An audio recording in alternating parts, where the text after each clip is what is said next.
Clip number 562۔ اس clip میں آپ قرآن پاک کی سورہ یوسف کی آیت نمبر 25 سے لے کر 28 تک کی تلاوت، ترجمہ اور تفسیر قرآن صراط الجنان سماعت فرمائیں گے۔ بسم اللہ الرحمن الرحیم۔ اللہ کے نام سے شروع جو نہایت مہربان رحمت والا ہے۔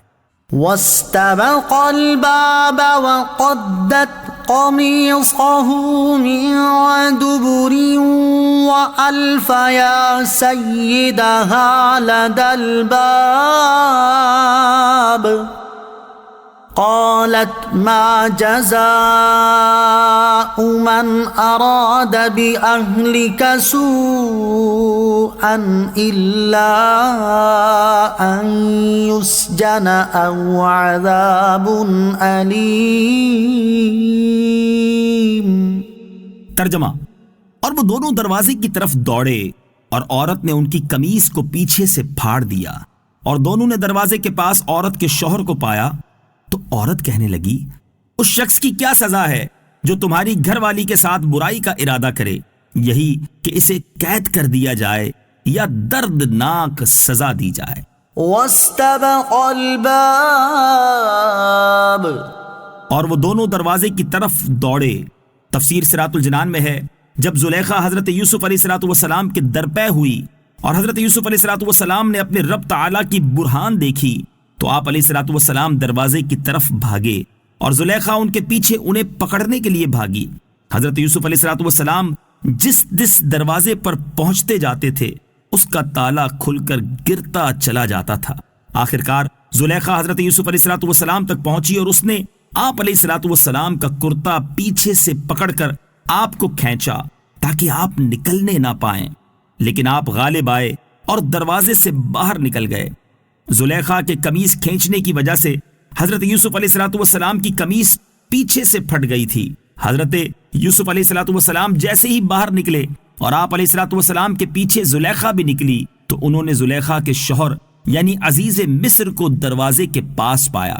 فوراً ہی زلیخا نے اپنی براعت ظاہر کرنے اور حضرت یوسف علیہ السلام کو اپنے مکر سے خوفزدہ کرنے کے لیے ہیلا تراشا اور شوہر سے کہنے لگی، اس شخص کی کیا سزا ہے جو تمہاری گھر والی کے ساتھ برائی کا ارادہ کرے۔ اتنا کہہ کر زلیخا کو اندیشہ ہوا کہ کہیں عزیز طیش میں آ کر حضرت یوسف علیہ السلام کے قتل کے درپے نہ ہو جائے، اور یہ زلیخا کی شدت محبت کب گوارا کر سکتی تھی، اس لیے اس نے یہ کہا، یہی کہ اسے قید کر دیا جائے یا دردناک سزا دی جائے، یعنی اس کو کوڑے لگائے جائیں۔ قال هي راودتني عن نفسي وشهد شاهد من أهلها إن كان قميصه قد من قبل فصدقت وهو من الكاذبين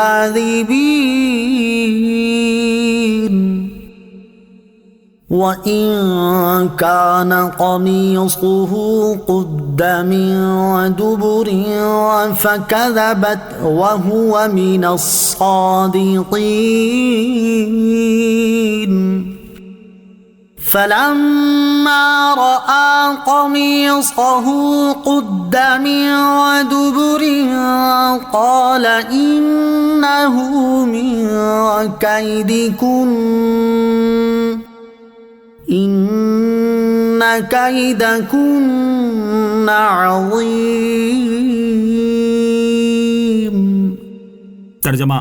یوسف نے فرمایا، اسی نے میرے دل کو پھسلانے کی کوشش کی ہے، اور عورت کے گھر والوں میں سے ایک گواہ نے گواہی دی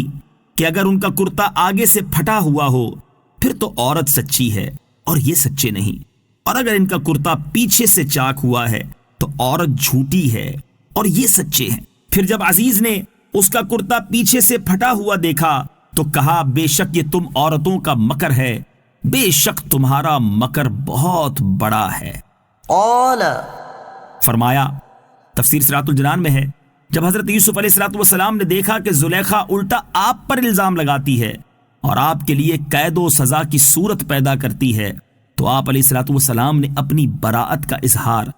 اور حقیقت حال کا بیان ضروری سمجھا اور فرمایا، یہ مجھ سے برے فعل کی طلبگار ہوئی تو میں نے اس سے انکار کیا اور میں بھاگا۔